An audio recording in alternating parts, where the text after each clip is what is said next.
Experience your dream retirement life for a day.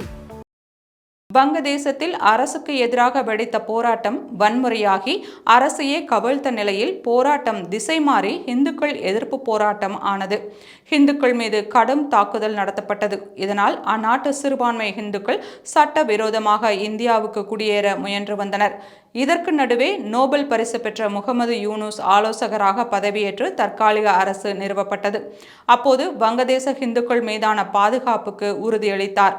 இருப்பினும் இன்று வரை இந்துக்கள் மற்றும் இந்து கோவில்கள் மீது வங்கதேசத்தில் தாக்குதல்கள் நடத்தப்பட்டு வருகிறது. இதன் ஒரு அங்கமாக இரவு நேரத்தில் வங்கதேசத்தில் உள்ள இந்து கோவில்களுக்குள் புகுந்து இந்து கடவுள்களின் திருமேனிகளின் தலையை துண்டித்துவிட்டு மர்ம நபர்கள் தப்பியுள்ளனர். இது இந்துக்கள் மத்தியில் அதிர்ச்சியை ஏற்படுத்தியது. ஷேக் ஹசீனா பதவி விலகிய பிறகு இந்துக்கள் மீதும் இந்து கோவில்கள் மீதும் 200க்கும் மேற்பட்ட தாக்குதல்கள் நடந்துள்ளன. கடைசி 6 நாட்களில் மட்டும் 3 இந்து கோவில்களில் உள்ள 16 கடவுள் திருமேனிகள் மீது தாக்குதல்கள் நடத்தப்பட்டுள்ள நிலையில் கடவுள் திருமேனிகளின் தலை துண்டிக்கப்பட்டுள்ள சம்பவம் வங்கதேச இந்துக்களின் பாதுகாப்பு குறித்து கேள்வியை எழுப்பியுள்ளது.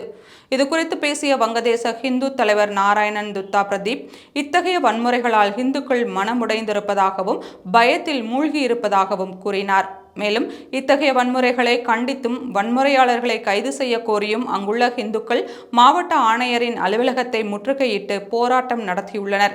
காவல்துறையினர் வாக்குறுதி அளித்ததின் அடிப்படையில் போராட்டம் செய்த இந்துக்கள் போராட்டத்தை கைவிட்டு சென்றுள்ளனர்.